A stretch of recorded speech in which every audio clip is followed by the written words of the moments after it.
तो आज इस वीडियो में हम जानेंगे कि विल्पुक सिंगलटन क्या होता है, ठीक है। और ये इतना इम्पोर्टेंट क्यों है, मीन्स इंटरव्यूज़ में ये सीधे पूछा क्यों जाता है, ये इतना इजी क्यों है और आखिर इसकी ज़रूरत क्या है, ठीक है। और इसको इम्प्लीमेंट कैसे करते हैं। तो बिना टाइम वेस्ट करे हम जल्दी से चलते हैं वीएस कोड में और देखते हैं कि इसकी इम्पोर्टेंस क्या है, इसको इम्प्लीमेंट कैसे करते हैं और ये थ्रेड सेफ क्यों है, ठीक है। ये बाय डिफ़ॉल्ट थ्रेड सेव होता है विदाउट सिंक्रोनाइज्ड कीवर्ड, मीन्स हम इसमें सिंक्रोनाइज्ड कीवर्ड यूज़ नहीं करते हैं, ठीक है। और ऊपर से ये फास्ट है एंड वन मोर थिंग, ये लेजी लोडेड है, ठीक है। इतनी सारी प्रॉपर्टीज़ ये आखिर कैसे दे रहा है, मैं आपको एक स्टार्टिंग में ही बता देता हूँ। ये यूज़ करता है जेवीएम की पावर्स। क्या यूज़ करता है? ये बाय डिफ़ॉल्ट यूज़ करता है जेवीएम पावर्स, ठीक। तो अभी आपको मैं वीएस कोड में चल के दिखाऊंगा कि आखिर ये जेवीएम की कौन सी पावर्स यूज़ कर रहा है और कैसे यूज़ कर रहा है। तो चलो जल्दी से चलते हैं वीएस कोड में और वहाँ पे देखते हैं कि हम इसको कैसे इम्प्लीमेंट करते हैं। तो हम आ चुके हैं अपने वीएस कोड में। अब मैं आपको बताऊंगा कि हम इसको इम्प्लीमेंट कैसे करते हैं। तो सबसे पहले तो आपको वीएस कोड की प्रॉपर्टीज़, उसकी सिंगलटन की प्रॉपर्टीज़ पता है कि क्या होती हैं। प्राइवेट कंस्ट्रक्टर, ठीक है। तो इसको पहले हम इम्प्लीमेंट करते हैं। सबसे पहली प्रॉपर्टी होती है प्राइवेट कंस्ट्रक्टर। तो हम यहाँ पे लिखेंगे प्राइवेट बिलपुक सिंगलटन और इसका प्राइवेट कंस्ट्रक्टर बना देंगे, ठीक है।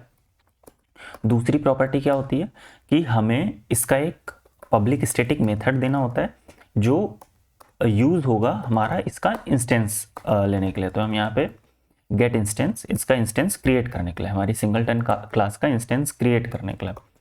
और हम यहाँ पे क्या कर देंगे, रिटर्न अभी के लिए नल, क्योंकि अभी हमने कोई सिंगलटन इंस्टेंस किया नहीं है। इसमें जो तीसरी प्रॉपर्टी होती है वहाँ पे हम एक छोटा सा ट्वीक करते हैं।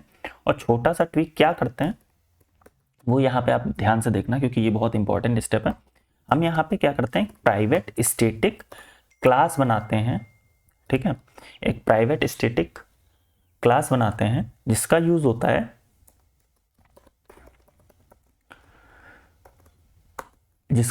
है, हमारे सिंगलटन क्लास का इंस्टेंस होल्ड करना, ठीक है। हम यहाँ पे बनाते हैं instance equals to new Bill Pugh singleton. अब इसमें हम यहाँ पे इसको प्राइवेट, फाइनल एंड स्टैटिक भी कर देंगे, क्योंकि ये एक ही चाहिए होता है हमें और क्लास के साथ लोड हो, मतलब इस क्लास के साथ में लोड हो, इसलिए। ओके। अब हम यहाँ पे सिंपली क्या कर ले देंगे, हमारा जब भी इंस्टेंस रिक्वायर्ड होगा तो हम रिटर्न कर देंगे, ठीक। ये बन गया हमारा बिलपुक सिंगलटन इम्प्लीमेंटेशन। अब आप देख रहे हो कि ये इम्प्लीमेंटेशन बहुत आसान है। आपको क्या करना पड़ा, ये एक छोटा सा सिंपल सा इम्प्लीमेंटेशन करना पड़ा और आपका पूरा सिंगलटन इम्प्लीमेंट हो गया है। अब सरप्राइजिंगली आप अभी तक थ्रेड सेफ बनाने के लिए डबल चेक लॉकिंग लगा रहे थे, सब कुछ लगा रहे थे, ये बाय डिफ़ॉल्ट थ्रेड सेफ है, ठीक है। ये लेज़ी लोडेड है, ठीक। अब आप कहोगे ये लेज़ी लोडेड कैसे है, ये मैं आपको दिखाता हूँ सबसे पहले, ठीक। अब ये हमारी बिलपुक सिंगलटन मेन क्लास है, ठीक। अब मैं यहाँ पे लिखता हूँ मेन क्लास लोडेड। और क्योंकि अगर ये लेजी लोडेड नहीं होती तो हम जब भी मेन क्लास रन करेंगे तो उसका इंस्टेंस भी क्रिएट हो जाना चाहिए था। उसके लिए मैं यहाँ पे आपको एक छोटा सा दिखाता हूँ, क्योंकि स्टैटिक, हमारी जो स्टैटिक ब्लॉक होता है वो हमेशा क्लास के साथ लोड होता है। तो मैं यहाँ पे लिख देता हूँ कि होल्डर इंस्टेंस लोडेड, ठीक। अब अगर ये क्लास लोड हो रही होगी तो जैसे ही हम ये मेन फंक्शन रन करेंगे ये वाला स्टेटमेंट भी प्रिंट हो जाना चाहिए। तो यहाँ पे देखते हैं, अगर ये लेजी लोडेड है तो प्रिंट नहीं होगा, लेजी लोडेड नहीं है तो प्रिंट हो जाएगा। हमने ये रन किया और हम यहाँ पे देखेंगे कि यहाँ पे केवल प्रिंट होगा मेन क्लास लोडेड। इसका मतलब हमारा जो भी स्टैटिक क्लास हमने बनाई थी ये वाली, ये अभी तक रन नहीं हुई है, ओके। अब हम क्या करेंगे, यहाँ पे main class loaded, now we will create अपना इंस्टेंस, ठीक। Instance INSTANCE equals to Bill Pugh singleton dot get instance, okay. इतना सिंपल सा है।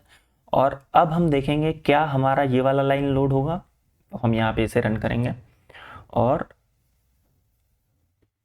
वेट करेंगे और ये यहाँ पे हमारा होल्डर इंस्टेंस लोडेड, ठीक। दैट मीन्स अब हमारा ये इंस्टेंस बन गया है। इसको हम कैसे चेक कर सकते हैं, नॉर्मली सिसो और instance dot hash code, okay.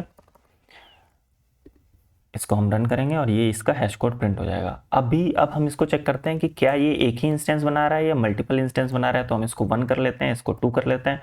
और आपको याद होगा मैंने ये चेक करने के लिए कि हमारी जो इंस्टेंस बन रहे हैं वो सिंगलटन इंस्टेंस हैं या नहीं, इसके लिए क्या बताया था कि हमें सिंपली उनका हैश कोड कंपेयर कर लेना है। तो अब हम दोनों इंस्टेंस का हैश कोड रन करेंगे और यहाँ पे आप देखोगे कि दोनों का हैश कोड सेम आ रहा है। दैट मीन्स हमारे जो इंस्टेंस बन रहे हैं वो सेम बन रहे हैं। हमारी क्लास जो है बाय डिफ़ॉल्ट सिंगलटन की तरह ही काम कर रही है। अब आप सोच रहे होगे कि चलो ठीक है ये लेजी लोडेड हो गई, लेकिन ये थ्रेड सेफ कैसे है। तो JVM की प्रॉपर्टी होती है, JVM की प्रॉपर्टी होती है कि सबसे पहले जब क्लास लोड होगी तो वो बाय डिफ़ॉल्ट ये वाली क्लास लोड करेगी, मतलब बिलबुक सिंगलटन लोड करेगी, होल्डर क्लास लोड नहीं करेगी स्टार्टिंग में। और जब हम ये मैंने आपको यहाँ पे करके भी दिखाया, ठीक। और जब हम यहाँ पे गेट इंस्टेंस फंक्शन यूज़ करेंगे तब इसको पता चलेगा ओके अब हमारी होल्डर क्लास का भी नीड है, तब ये इस पूरी क्लास को लोड कर देगी।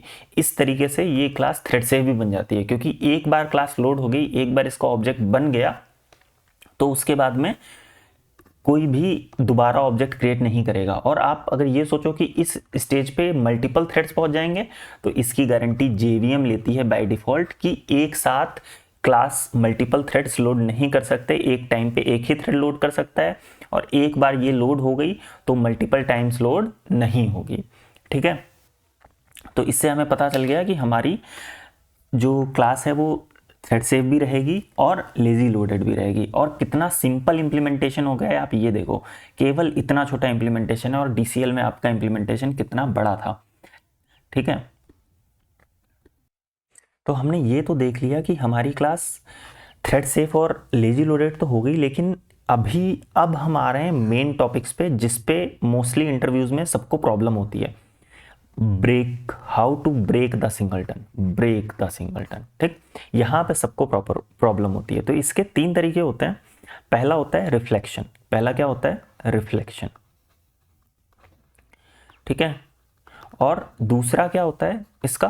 Cloning, okay, cloning. और तीसरा क्या होता है इसका? Serialization and deserialization. तो मैं यहाँ पे सीरियलाइजेशन लिख देता हूँ। ये इसके 3 तरीके होते हैं जिससे हम सिंगलटन ब्रेक करते हैं। तो आप एक बार क्वेश्चन सोचो कि बिलबुक सिंगलटन जब इतना सेफ है तो क्या हम इसको ब्रेक कर पाएंगे? हाँ, हम इसको yes we can break it. और इसको कैसे ब्रेक करते हैं वो हम आपको बताएंगे नेक्स्ट वीडियो में। हम इंप्लीमेंट करेंगे रिफ्लेक्शन, फिर आपको दिखाएंगे क्लोनिंग से सिंगलटन कैसे ब्रेक करते हैं। ब्रेक करने का मतलब होता है more than 1 object, means singleton का 1 ऑब्जेक्ट होना चाहिए, 1 ऑब्जेक्ट होना चाहिए, लेकिन हम बनाएंगे मल्टीपल। हम क्या करेंगे? मल्टीपल ऑब्जेक्ट्स बनाएंगे। वो मैं आपको दिखाऊंगा नेक्स्ट वीडियो में करके। तो आप सब्सक्राइब कर लो जिससे आपसे ये वीडियो मिस ना हो, नेक्स्ट वीडियोस मिस ना हो।